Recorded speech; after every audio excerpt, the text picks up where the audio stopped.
What keyword ranking strategies are you currently using? The entire goal for ranking is how many orders can we possibly get through that one specific search term. Now, I know there's a lot of talk in our space around like, oh, target like long tail search variations of the keyword and all of that stuff. That does help. It's not going to have the most impact. So the most impact for any ranking keyword is going to be getting orders specifically through that search, getting a lot of orders. So we don't just want one, we want a lot. And also making sure that our click-through rate and our conversion rate are really high on those key terms. So I'll be honest with you, the biggest impact on ranking you can have is really by picking the right keywords. So if your question was, how do I figure out what keywords do I rank on? I would say like look for things that you can afford to spend a lot, i.e. you're not losing money, meaning ACoS isn't like so crazy high that you can't afford it. You want to look for things that you have really good conversion rates. Bonus points if you have good click-through rates here, but I would go for conversion rates over click-through rates. And then you just want to like put money towards that. Now, if you say, how do I rank on this specific keyword, then that question is a little bit different. And I'm just going to tell you like push volume. Now, what I recognize is that me saying, hey, push volume through a one specific search might mean that that's not super profitable. So that's where I'm saying like the real trick is going to lie in the actual targets that you select to rank on. Other things, some pro tips and some pro hacks are more advanced but can be helpful here, is if you have a specific search where it's like crazy expensive and you just don't really have the budget for it. Again, that goes back to keyword selection. Make sure you're selecting keywords where you can afford to spend that budget on it. But if we're on a specific keyword, you want to make sure that you're showing high enough in search that you can really get those good conversions and get those eyeballs on the product. But maybe you can't afford a ton of clicks because there's a lot of clicks and they're really expensive. And use the budget as sort of a lever to cap or meter how much money you are spending for that ranking play. Now, how effective that is going to be how many orders your market is making, and that's relative. So when I talk about trying to get a large amount of orders, it's relative to the other competition that is on that particular search page. Hello, and welcome back to another and last Ask Junglr. When I say last, I mean the last one of the year. So it is that time. We are nearing the end of the year. We're starting to see some wind down in accounts now. We'll see how that goes. But yes, I am so excited. This year has been a absolute blast. So many rollouts, so many new things, especially recently. So I'm sure we're going to get to talk about that. I want to do a quick intro though. So for those of you just joining, I want to say welcome. This is the time and the place for you guys to get answers to your most pressing Amazon advertising questions. And here we talk a lot about new and upcoming things. So a lot of crazy rollouts recently, things like sponsored products video, which actually I am currently should be able to put it out ideally, or at least have it finished by the end of today, a guide on like sponsored product videos. So we've been going a lot through that, starting testing that with a lot of our clients. We have been testing it for a while, but really getting into specific testing, things like prompts, starting to see one or two pop up in accounts. That's some crazy stuff. Sponsored brands video continues to be huge. I'm seeing more of those pop up on product pages now, which is really cool. Used to be not that many features there. So a lot to get into, which by the way, if this is your first time joining in, I want to say a huge welcome. So the format of this is whatever streaming platform you are listening in on, you can drop your Amazon ad question into the chat. I will pull it up and I will get you an answer. If I have a resource, if I have a video, oftentimes I have a guide. Like we actually have a guide on Q4 strategy. I had a question in one of the private groups I'm in just this morning that was like, hey, I'm noticing conversion rates drop. what do I do about it? How should I be adjusting? Should I be adjusting bids? Should I be adjusting budget? So if you guys have any questions on that, we have a really solid playbook on that, and I'm more than happy to give away that information. So I would say this is sponsored by obviously our Amazon ad agency, Junglr, and we have been doing this for long time now, 6 or 7 years. I guess I can say that confidently soon, because we launched the beginning of the year. Again, 6 or 7 years ago. I really should go back and identify like how long it actually has been. So with that, I'm seeing Richard saying hello. So hello to you as well. Again, really excited to get into this. I will not be going live next week on Thursday because it is Christmas. So I'm going to be chilling out with the family. I figure you understand. And also, I'm sure you guys are going to be chilling out with you and yours. Or if you celebrate Hanukkah or any other holidays, I'm sure you guys are chilling with family. So Stuart is saying hi, hello, listening in from LinkedIn. So yeah, if anyone has any Amazon ad questions, drop them into the chat. I will pull up our cool little banner so you guys can be reminded of that. And I do find that with this, a lot of times what happens is there's a lot of questions that flow in towards the very end. So I'm going to be here for roughly about an hour, questions dependent. And so if you do have a question and you save it till the end, there's been some really good questions that because I have to skeet, I do have a lot of projects and meetings coming up.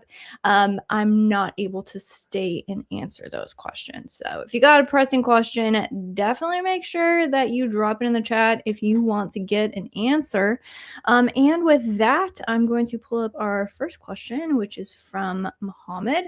He is asking, do you have a preference for bidding strategy for better conversion rates? That is a fantastic question, Mohammed. And I would say for better conversion rates, honestly, that is more dependent on the actual product's conversion rate and the actual targets that you're going after. So when trying to focus in and improve the conversion rate, it's really identifying which of your keywords you have the strongest conversion rate in, and you actually want to roll that into your bid optimizations.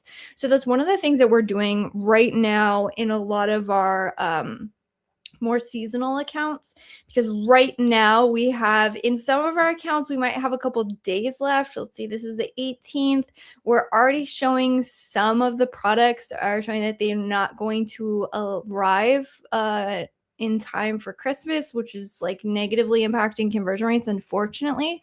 And so what we are doing is whenever we are trying to increase things, or also if we're doing decreases, we're also taking into account the conversion rates of that keyword. I know that wasn't necessarily the question about bidding strategy. If I had to pick one, so if you wanted to go for efficiency, you can select a dynamic bids down only tends to be a really good strategy. Although if you have access to our audit tool, which for those of you, if you don't have access to it, I highly recommend you go and get it. Let me see if I can pull up the video where that is located. I can actually drop that one into the chat. Okay. Let me share this tab and pull it up. This is the audit tool. So it's Amazon PPC tool, cut waste and spend in minutes. If you go to this video, there's a link in the comments. Enter an email. Promise we don't spam you. We just add a ton of value and give you even more insights than weekly. But that tool will actually allow you to input a bulk file, and one of the analysis in that for sponsored product ads specifically, although it also does it for sponsored display ads as well, it will look at the performance of all of the different bidding strategies. So we have found, in terms of increasing conversion rates, dynamic up and down bids in a lot of our accounts is working well. Now, there's some accounts I've audited that the dynamic up and down bidding just isn't getting as high a conversion rate. So you definitely want to look at it for your specific account. That being said, you want to make sure that you're being intentional there, because it is entirely possible to say have like a really high conversion rate and then have a cost to be crazy high. And why that would happen is if your cost per click is just really high. So dynamic up and down bidding will oftentimes increase your cost per click. But if you're getting a much higher conversion rate, like I've seen in some accounts or in some of our accounts, like on average for sponsored product ads, we might be getting like a 15% conversion rate.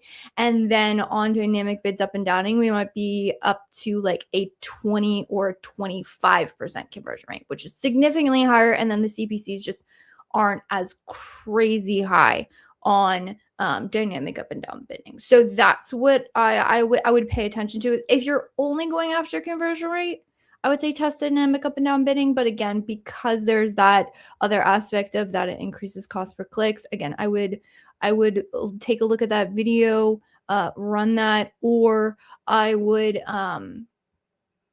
again just be careful of the cost per clicks.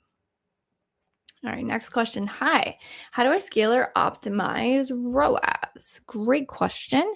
In our experience, ROAS, you really want to have a good bid optimization strategy is like the main thing. Now, again, I told you I share resources. I hope that is okay. There is another resource video that we have that I think would be very insightful for you. Is this video right here that says like it's not just bids. So stop changing bids to for Amazon ad lovers that control CPC, because there are other things that will impact it. Really, ROAS control, or for those of you who speak ACOS, it's low ACOS or high ROAS, whatever you're trying to go after. It's really about controlling the cost per click. And when you're controlling the cost per click, there's a couple other things that are come into play. So those, I would say the main thing is to have a good bidding strategy in place. A good bidding strategy will take into account a couple things. You want to take into account, obviously, the ACOS targets, but you want to make sure that you have a system, be it you do it manually, be it you have a software, be it, like you have your own internal bid algorithm the way that we do, which is one that we've built and refined over like the last 4 or 5 years. It's doing really well. We've actually had some really crazy, amazing updates to that this year that have only allowed us to get even better. Things like being able to dynamically set an individual targeting and optimization settings for things that are branded versus non-branded, regardless if they are actually correctly labeled inside of a branded campaign or not. Because as an agency, all the time we will inherit accounts where there's a whole bunch of branded mixed with non-branded. It's a mess. But that allows us to like segment those things regardless of how where they're on the account, which has been game changer for us. So really understanding that if all you're doing is focusing on ROAS, you can absolutely hurt accounts. That is something you want to be very aware of. Case in point, there was an account, one of our brands, they have multiple accounts with us and they were considering purchasing a brand. So they had us audit that brand's ad structure. And essentially what I found is that the reason like this brand was a little bit desperate to sell, the reason why was because their sales had decreased about 40% year over year, which was like insane. And the drop, actually, the main reason that drop happened was only focusing in on ROAS. All they cared about was ROAS, and in ACOS terms, they went from a 35% ACOS to a 25% ACOS, which you think would improve the count. All it did was tank sales, and it didn't even improve profitability because the total ACOS numbers were still the same. It was insane. And the reason why that happened is because all they were focused in on was ACOS, and they weren't protecting their market share campaigns. So I would say, how do I scale and optimize for ROAS? It's really about cost per click control, which is mainly bids. You also want to look at placement percentages, and you also want to look at your bidding strategies as well. That video goes more into depth on all of those. But what I would say is if you are hyper focused in on ROAS, absolutely make sure you are protecting your market share, i.e., like your ranking strategies, from any aggressive downbidding optimizations. If you do that, then you can absolutely have your cake and eat it too, have an affordable total ACoS, have a ROAS or an ACoS that is within your targets. Totally doable. But if you don't have like segmented and protection for those campaigns, you will absolutely shoot yourself in the foot right for it. How do you see a big eyewear brand on Amazon with a virtual try-on with prescriptions? Lewis, I'm not 100% sure of that question. Virtual try-ons, to be honest, that's a bit outside of my scope. Although I would say if it's possible to get virtual try-ons, that's pretty nice. I know there are some, and I'm really liking, like I was shopping furniture recently, and the ability to like view the product in your space was pretty cool. There's some really amazing augmented reality, although I haven't had the luxury of just being able to see brand performance with that. So if you have any follow-ups on that or clarification on that question, let me know. All right. How come when my budget says $30 a day, sometimes it doubles, even though it's set up as 30? So question on this, I'm assuming you are, let me see if I can get into the account. Let me show you where this is in the account. So if you go into an account, let me share this. So if you go into your account and you go into settings, you will see this. I'm guessing that you have, when you say $30 a day, you're using a daily budget cap. In that case, that's my assumption. Now you might be using a campaign level budgets. So if you're asking about that, most likely. So here, there's this option, which Amazon changed recently. And we're using campaign level budgets. So we don't, it doesn't really matter if this is turned on, but if we were using a daily budget cap, then we would always choose this. So this allows Amazon to spend up to 100% more than your average daily budget using unspent budget amounts. So the amount you're willing to spend in your campaigns each day. So let's say you have $30, but yesterday you spent $25. There's actually like $5 difference. So if the campaign spend less than your daily budget, the unspent amount can be used to increase your daily budget up to 100%. So you can get a really significant budget increase. Amazon's touting this as a win. To be honest, I don't like this. So we always select spend up to 20. Again, if we're using a daily budget cap, we're spending up to 25% more. Now, the other thing to keep in mind is that even if you're using an account level budgets, notice this, it says sponsored product budget cap. This is a sponsored product campaigns. Let me see if it's in here. No, it's not, but it's because it says sponsored product ads. These daily budgets do not include sponsored brands and sponsored display. So it could also be that you have a sponsored product cap, but if you're running sponsored brands and display ads, then those will not, it won't apply. And let me see if I can, if I'm able to, I might look at the portfolios and some of the modify portfolio. I just logged in and Amazon changed it to dark mode, which is really annoying because you can't do anything. And now there's a new thing. If you're using portfolios, you can have it share unspent campaign budgets with other campaigns in that portfolio. That could be an option if you're using campaigns. Now, Amazon, thankfully, when they rolled that out, they didn't check it. So how you would find that is you would go into the portfolios tab in the account. You would select the portfolio and then you would click the little modify portfolio button. So I would take a look at that. But that is most likely, I would say most likely, it sounds like it's the account caps. You would want to look at that. I'm having a question on pricing of products. That one, It's not in my area of expertise, to be honest.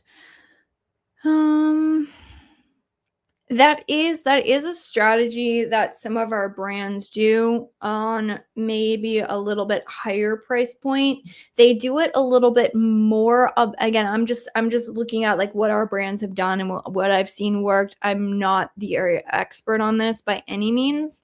I have seen brands price it. Now you want to be very careful. Again, I'm gonna give you a resource here. Let me see. I'm not the area expert, but I do have some really good friends over at AZ Seller Kit. That is a repricing tool that a lot of our clients use it, really like it, highly recommend them. If you want to get into a repricing tool, a lot of our really large like clothing accounts use them. But this is Amazon Pricing Strategy Explained. I can drop it into the chat as well if anyone's interested in how do you data-driven price adjustments. Jason, basically he wrote their algorithm, and so he has recommendations on that. But the one thing that he recommends is only change it slightly. And you also want to make sure that you are not like you keep on track of the sales velocity. So if you like increase too much, then sales velocity could go out the window. So you absolutely can try pricing the higher item. One other thing that some of our brands have tried, if you have slower moving variations and you're dealing with overstock levels, sometimes you can price those slower moving items lower if you need to clear stock on those. So that can be helpful as well. Just depends. How do you deal with related keyword options in bulk files? Every time I try to update those through bulk files, it says it's yes. Yes, that is obnoxious. And we are also seeing the same thing. What we did, this is not something everybody could do. Thankfully, we have a developer on staff. So what we were able to do is we now have a API integrated tool that allows us to drop the link of a bulk file, and then all of those changes get uploaded into the system via the API. So that's how we're able to circumvent it. I haven't found a way to fix that just with bulk file uploads. So unfortunately, it's an absolute pain. Can you explain brand and unbranded campaigns? How would you separate a campaign? Yes, that's a good question. So branded campaigns, how I would describe those as they're often referred to like as brand defense. So there can be keyword targeting and there can be ASIN targeting in branded campaigns. What branded campaigns is, like, let's say I have a brand. If I'm targeting my own brand name, this could be in sponsored product ads, sponsored brand ads, or say I'm targeting, like I'm doing cross-selling or defensive strategies. That would be like, you know how on a product listing, and actually I can pull up a product listing for you guys and show you kind of where those appear. Let me find a product. And let's get into this. So brand defensive strategy would be there's this section right here. This is a sponsored display ad. It shows right underneath. And sometimes there's one of these ad types here. And there's one that shows up here. And then if we go down further, you can see that there's all of these other items as well. Now, let's say, so this brand, I just clicked on something random. So it's Awala.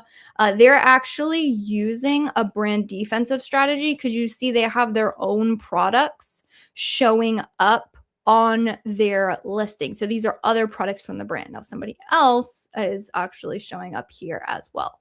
So what they're doing here is they're saying, okay, I would rather, yes, am I going to have to pay for the click? Yeah. Am I willing to do that because then my other competitors are not able to show their products on my listing?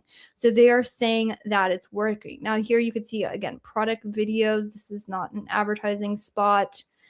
There's other ones here. So you can see how there's other products, but they're pushed all the way down here. And there's also some sponsored brand video that's on the listings as well. These are from other products. And so you can see how there's just a ton of different places that your competitors can show up on your listings. And so the idea of sort of the defensive strategy when it comes to ASIN targeting is like, I want to put my other products that I think somebody might want to purchase in there, because the idea, and like it does work, it will push out my competition from showcasing themselves like all over my listing page. Or the other way that you can do it is obviously keyword targeting. So this is the brand. If you go and you search the brand on Amazon, let's see if they're doing defense strategies. Yep. So you can see they have a, why is it double loading? You can see that they have a sponsored brand ad right here. They also are advertising on their products here. And then if we scroll down and we find, I have way too many plugins, and you can see they have other products. Nope, this is a competitor. So their competitor, but see, their competitor has been pushed down the page. And if they were not advertising on their own brand, then most likely their competitor would have shown up here. And so that's the idea of defense, is that you basically push the competition out of the way, so you make sure that if somebody's searching for you or searching your products, they're more exposed to your products. This works best when you have a catalog that has like a lot of like products that serve a similar market.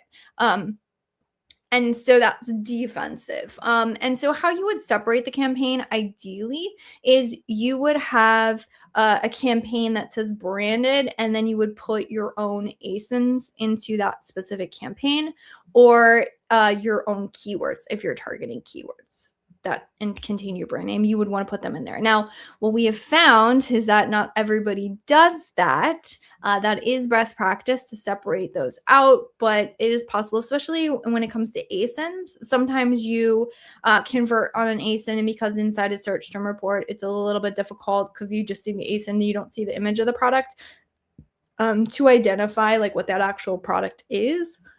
And so in those cases, a lot of times those things slip through the cracks. So when I was saying like we have a way now to select different targeting or different optimization adjustments for those branded, that's what I'm talking about. Because again, you want the ability to do it within a specific branded campaign, but then you also, again, if something slips through the cracks and ends up in a campaign that it shouldn't, which happens all the time, and I see all the time when we get into new accounts, just not good segmentation. And the reason why that's kind of important is because you should have much better conversion rates on your branded terms. Because if you think about it, if they're already searching for your product, or if they've already clicked on your listing and they sort of like your product, then it stands to reason that they would most likely click onto another one of your products. And so what happens is that your conversion rate is really high.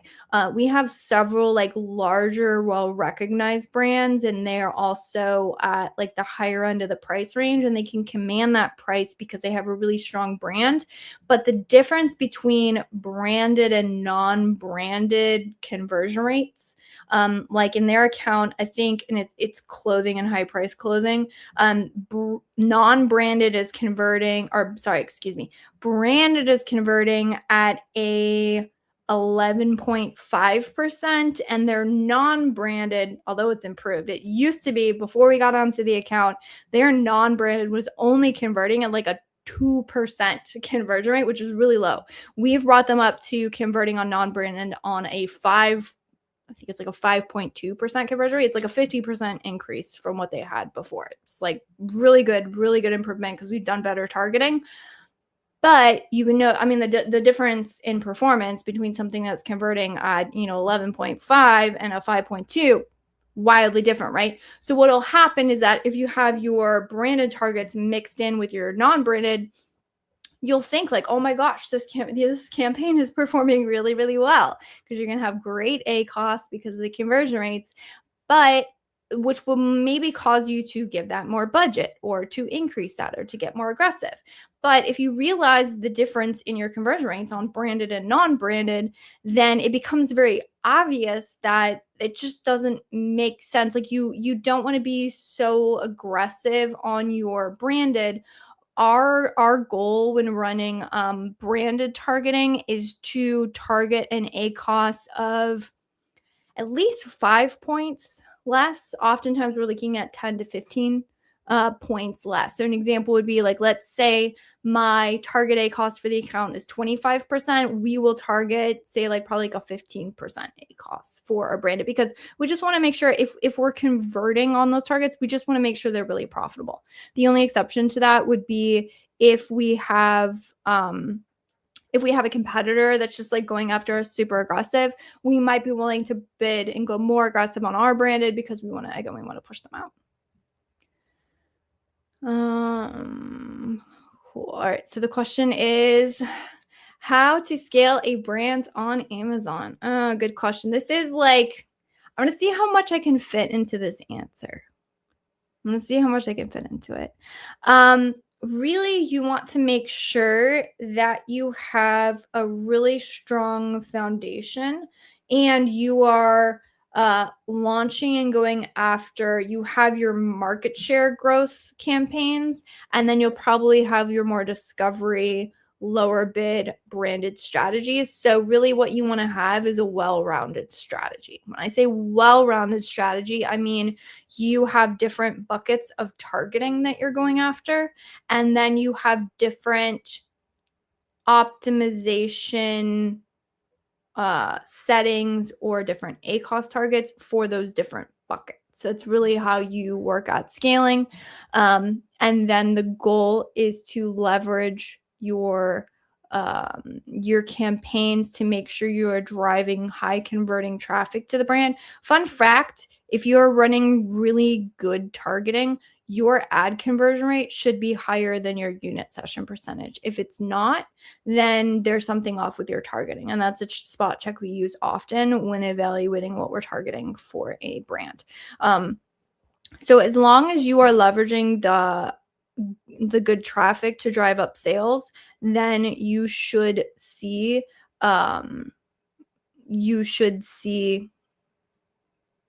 better performance for advertising. I know that was probably like short, sweet, and kind of vague, but to be honest, the question's a little bit vague, and it's kind of hard to pack like 7-8 years of knowledge of Amazon ads into like one succinct answer.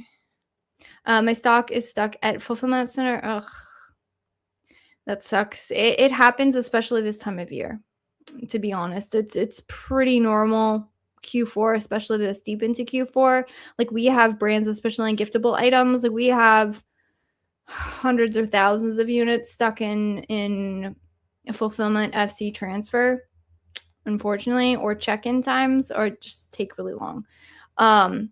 What should I do? Clothing category. Honestly, the only real thing you can do, there's not really much to do except for wait, to be honest. If you have the ability to do FBM, that's something that some of our brands have access to. If you have the ability to do FBM, then you can try and turn on an FBM, but in some ways you're just kind of stuck, which sucks. And I'm sorry, there's not a really good answer. Although there might be people who understand those issues a little bit more in depth than I do, because again, my expertise lies in the advertising, not so much the logistics side. 5 stars looking in and saying good luck. Thank you very much. Hopefully I have good answers to you guys' questions today. Awesome. Oh, awesome. Always is saying started using the tool. It's doing well so far, pulling back if velocity drops. Yes, I believe you're referring to AZ Seller Kit. And yes, it is will absolutely help. One of the biggest things in clothing is keeping in stock. It's very difficult. There's a lot of moving pieces. And so it adjusts pricing to account for stock and then also balances that with like sales velocity and helps. Question, when to utilize promotion coupons and discounts? I would say those are have the biggest impact during tentpole days and sales days, but honestly, coupons and discounts work really well year round. And it depends on how competitive the category you're in. We've seen with a lot of our accounts that they're just really price sensitive. Like if your category is super price sensitive, then running them almost perpetually is really helpful. And we have absolutely seen the impact of like when running a coupon and the coupon goes off, it does impact the conversion rates. The one thing to keep in mind is obviously all of those discounts will eat into your margins. So we had one account. Now they were dealing with overstock issues, and so the inventory fees were going to be impacting their profitability. So they also had to manage that. But if you don't pay attention to it, it is very easy for those discounts to significantly eat into margins. And that was one thing that they found. And then when they went back and analyzed, they're like, oh, shoot, we really screwed up our margins. So I would absolutely make sure that if you are like doing those, you absolutely need to make sure that you are paying attention to a P&L and tracking to do the impact of that. All right, Milk Train Man saying I was late to the party. We'll be on next time. Awesome. I appreciate that. Cool. Do you see sponsored product video work? Mine approved, but not showing signs of being live. Yes, we are seeing it work. There probably is not going to be many impressions on it right now. What I am finding is that the available placements, at least from what I've seen and also tried to like analyze and recreate the sponsored product video, right now from what I've heard from reps and also our observed information is that the placements are only on mobile currently. So actually that's exactly how Amazon rolled out Sponsor Brands Video. I don't know if anyone remembers because Sponsor Brands Video has been out for a while, but when it first rolled out, the only placements available were on mobile, and which meant that there was just less available ad inventory. And then I think I was one of the first people on LinkedIn to actually catch or find a video in the wild of a Sponsor Brands video ad when it first came to desktop, and now it's rolled out all over desktop and there's way more ad inventory. So that's a factor in that there's just like limited availability of placements. And then I don't know how much they're actually utilizing that ad type on mobile, because even though it is rolled out, it's still technically in beta, and I think they're still testing. And Amazon, whenever they roll out any new ad type, especially when it takes up that much of the search page, they're also trying to be very conscious of what that is going to the shopper experience and how that's going to, if shoppers are going to be okay with it or if they don't like it. Now, they did test it for a while. We were part of the beta where the ads team was testing these just to make sure. And so it looks like they have confirmed that it didn't really hurt the consumer experience. But I have a feeling they're going to want to do a lot more testing on that. And also, if you think about it, let me go over. So this is what it looks like. Now, this is not a screenshot of the wild. This is actually a screenshot. And again, I'm actively working on this guide to sponsored products video ads. And also I plan on putting out a GPT resource, because the one thing that's kind of annoying about these is figuring out how to put together a video. So this is what they look like. You can see there's quite a few there's actually different segments of video that the user can click on. And by the way, if you're using sponsored products video, I would highly recommend using more than one video. So what Amazon actually does is they take a look at the shopper intent search, and they will actually rearrange or readjust the video call outs on the product features to the order will change depending on what they feel is going to be the most important to what that shopper is looking for, which is really freaking cool. But you can see it like this takes up the entire search page, which is awesome. So even if you get like limited impressions on these, they're still like really impactful. And then also, if you think about it, unless they click through to your product, like they can view the video and they can click around, but that isn't considered a click through. So even if you're getting impressions, you still had a shopper with this much view of your product with the interactions of like showcasing the benefits and features. So even if they're not clicking and even if you're not seeing a lot of movement, I still say they are very well worth looking at. Now, how Amazon is planning on translating this into desktop, I'm really interested to see. I have a feeling they'll want to put more ad inventory. But again, I would upload more than one video asset. You can upload up to 5. From my understanding, Amazon is going to showcase 3, but this is what they look like. And I think that's also why there's limited ad inventory, because again, it just takes up so much of the search, but it's more native to mobile just due to the formatting of mobile. So most likely that's what you're seeing. I would expect to see more impressions, more movement as we roll into the next year and as Amazon leans into this asset even more. The one thing to keep in mind that if you're able to get up, the video creatives are going to be the biggest barrier to entry for this ad type.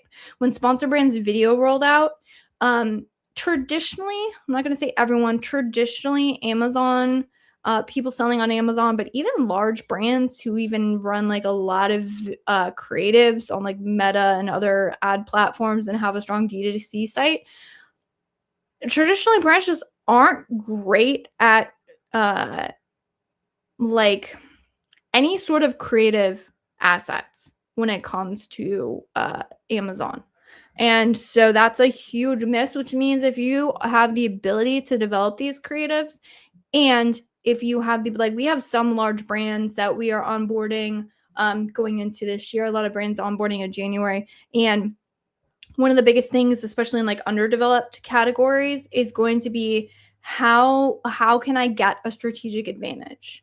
And or there's some of our other brands that maybe there's 1 or 2 products where they've just kind of reached like we're getting diminishing returns for what we can do for those products, because we're kind of running on all cylinders for everything. But in those products, we're earmarking sponsored product video as like a huge leg up, and we're rapidly like helping our brands develop creatives for those. So I would say yes, you are in the beginning stages. I would expect to see low data, but I would still say it is very well worth putting the efforts to, because I can only see this improving in the future. I don't think I can target other color variations on our own listing. Yeah, so in our experience, like going back to this product right here and being able to do like defensive targeting, like let's say there was this bottle, but you only had this one listing. In our experience, now here you can see this, and I'd be curious to know if this is sometimes you can get a placement if you have something as a child variation, but generally speaking, to get these placements, you do need to have separate listings. So I would say it's well worth setting up. Just don't be surprised if you get limited impressions on them. If we have AMC audiences, does the conversion rate go up on non-branded? Not necessarily. The biggest thing that you can actually, it depends. One of our favorite ways to use AMC these days is actually to look at new to brand, which can be really helpful in understanding how is our targeting doing with shoppers who have never interacted with our brand before, Or one of my favorite audiences is shoppers who added the product to the cart but then didn't purchase. So there are ways to use AMC as an enhancement.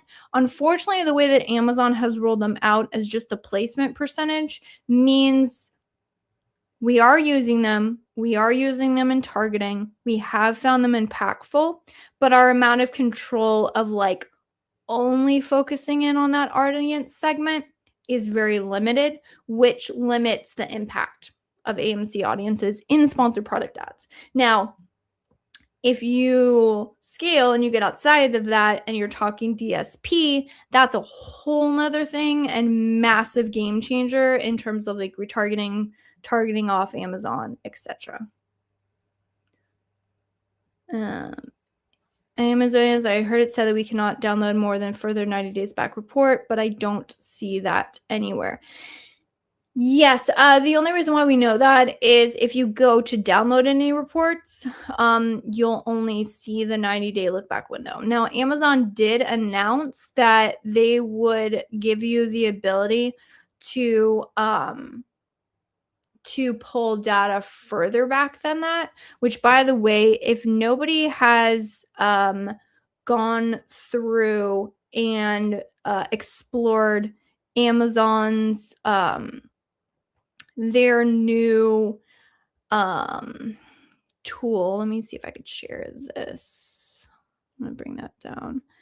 All right, so this is a new reporting. So if you go into measurements and reporting and you go into this reporting beta, this is a fantastic reporting. So you can look at, my favorite way to look at this is to look at all of the templates and kind of get an idea of what's available here. This is basically a way to create a combined report. So you know how when you're trying to combine reports and you have to look at sponsored product ads and then we got to combine them with sponsored brand and display, this data will pull in and aggregate sponsored products, sponsored brands, sponsored display, as well as DSP, and also allows you, so for those of you who have multiple marketplaces, you can actually pull a report for all of your ad types in every single one of the countries that you are advertising in. It is chef's kiss phenomenal. I love it. And in looking at look back windows, I think this is the report that allows for different look back windows. Although the one report that you can, and let me see if I can show it to you here again. Give me 1 second. If you go into sponsored products, so it's only in sponsored products and the campaign report, if you look at your look back period, you can actually go really far back with the look back. Like here I'm I think it's like maybe 2 years of data. It's kind of crazy.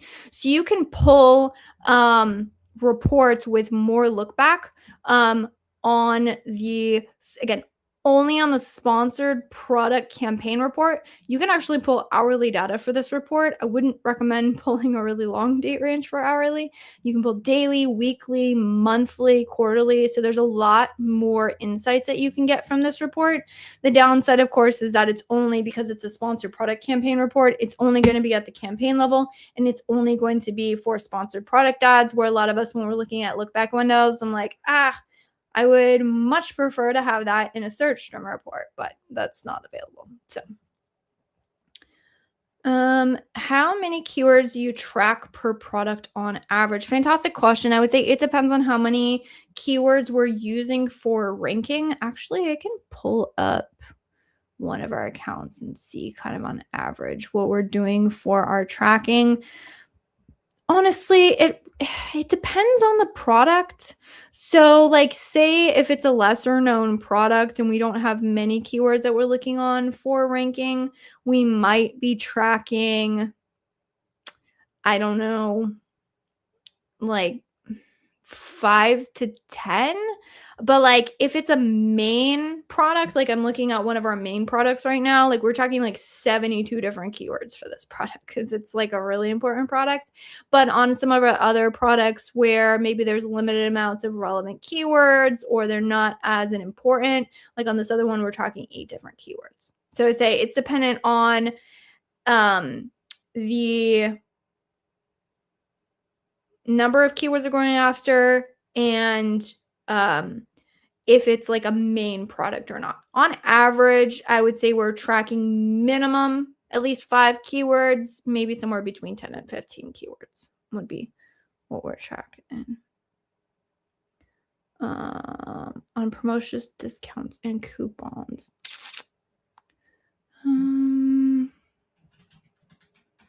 I don't know if I have a video going over discounts and coupons. Discord Buzz had asked about promotions, discounts, and coupons. Can I recommend any dedicated videos? That is a fantastic question. And the answer is unfortunately no, because I haven't had anyone on. So whenever I have anything that's outside of my area of expertise, I just leverage my network and we create a video around that. In that case, I have people on my network who do it, but I haven't had anyone on recently, unfortunately. Is there a recommended balance between base bid and placement modifiers? Good question. I would say we primarily focus on bid optimizations, and then we will use placement modifiers as an enhancement on the bids. That's how we've done it. We've done that for years. We have tested the whole lower bid, crazy high placement percentage, or bidding strategies that say would like dynamically factor in placements with bids. I don't like those strategies. We've tested them. They're a hit or miss. They work sometimes, and sometimes they absolutely destroy accounts.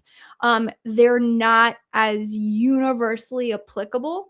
And so we sometimes will have, say, like specialty campaigns in an account, or there are some of our accounts where if we get, like, say it's a new account and we didn't set up the campaigns, but if there's one with a low bid and high placement percentage that is working, in those cases, we'll just make moderate adjustments. I don't like to break anything that is working. That being said, we found it's best to focus in on your bid adjustment settings. And then what we do is we have an incremental approach for the placement percentages that factors in what is the ACoS target. Where is that specific placement percentage performing? Is it overperforming? Is it underperforming? And then we will simply add or subtract from the placement percentage in small increments of, I think it's like adding 5 points, maybe 10 points if we're going crazy, and then tracking and adjusting from there. So that is what we have found in all of our testing to be the best strategy, best universal strategy for placement optimizations. If performance and sales velocity totally cost drops all of a sudden, do you ever do a pivot table search terms or search term impressions shared by day to see where the drops to PPC can be optimized? Abso-freaking-lutely. So what we will do is we will look at, so if performance, sales, or total ACoS all of a sudden has a dip, that means there are some changes. So the question in a sales dip is, what drove that dip? Is it a conversion rate? Is it an impression rate thing? And the very first thing we will do, again, because we're an ad agency, is we will actually go and we'll look at the spend trajectory. Has spend gone up or down in an increment that is way too volatile? We'll look at cost per clicks, and we'll look at the number of clicks just to see. And then we actually have an analysis. I have found that going all the way down to a search term level, sometimes like it's like forest for the trees and it's really difficult to see. So I prefer like a top-down like rabbit hole approach, which says on an account level, which I like to isolate it to the specific products that saw the biggest drop. And then again, analyze the ad performance. And then we actually have a comparison report that we can tool. So we'll isolate the date of change, and then we can go into the comparison tool on a campaign level and say which campaign have we seen the biggest decrease for? Again, are we looking at, has it been a decrease in sales? Is it a decrease in ad conversion rate? Again, we're speaking from an ads perspective. So we absolutely do, we track accounts daily, we look at performance daily, and then we watch for, positive trends and negative trends. Either of those can give you clues into like, what are we doing that's working? What have we done that's not working? And then you would go in and you would analyze kind of what's happened. And that's mainly, I think, that's a check that account managers do as well as leadership, because we always want to make sure we know what's going on in accounts. All right, questions like mainly. At what point do you stop testing a keyword and start trusting the data? So testing is really about the number of clicks. So there's the first test that you want to have, which is just, I need to get enough impressions. And then once you have enough impressions, which is typically you increase the bids. So we have a cadence of like daily, we'll increase the bids by a certain amount to start to gain impressions. Once you start to gain impressions, then you should start to gain clicks. And then from there, we can determine if the clicks are enough. And actually, let me see if I can pull up a analysis chart that we have. I'm gonna take a look at it and see if this would be helpful. But we will analyze, like, are we getting clicks? And then once we're getting clicks, if we identify that we have enough clicks to make a determination on if it's working or if it's not working, that's when we look at that analysis. And hold on, we have a map on.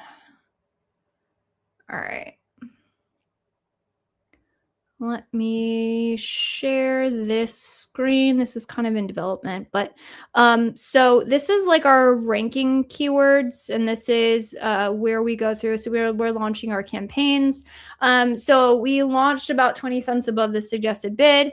If no sales, what we're doing is we're monitoring if ranking is improving, and so we're increasing the bids 2% daily. If ranking is not improving, we might decrease them. So again, if keywords aren't getting any impressions, then we're doing that. So we do an analysis. Let's see. We do a search query performance analysis. So if our keyword has good conversion rate, we have good click-through rate, then we would increase bids. If we have low visibility, if we're seeing ranking issues, meaning we have low conversion rates, then we might just leave the bids. And this is a whole process to determine, like, if a product isn't converting on a high volume keyword, then of course we need to notify clients. So bid increases, we are increasing the bids daily, only if ranking is improving. So we're looking at click-through rate, we're looking at conversion rate to determine that. If 3 or more orders and ranking trend is in the top 5, again, we're looking at market signals. You might decrease the bids. So again, if the ranking is not trending in the right direction, again, I'm assuming when you're saying testing a keyword, we're looking at it from a ranking perspective. If it's not specifically a ranking campaign, then our just usual algorithm kicks in, where we just look at how many clicks do we have? Do we have enough clicks to start optimizing? If we do, then of course we're decreasing it if it's not getting orders. If it has gotten orders and is within certain ACoS thresholds, increasing or decreasing based on our targets. But there's like several algorithms running in tandem for those kind of things. Is there a good tool that helps with inventory transfer recommendation from 3PL to FBA? Also restocking recommendations for supplier to 3PL. I know, not off the top of my head, but I could ask my network. And then I know you have access to KPOC through us, so I think that there is some factoring in, but I'll make sure you get the resources on that for sure. For sure. I know about the campaign report sponsored product ads. You could actually pull up to 5 years. Yep. So a lot of data available in there. Yeah. 90 days can be selected for manual reports. Yes. And then there's some reports that only allow for a 60-day. So lots of potential data. Again, if you haven't gone through and analyzed the new beta reports, I would recommend playing around with that. There's some really fantastic insights that you can have.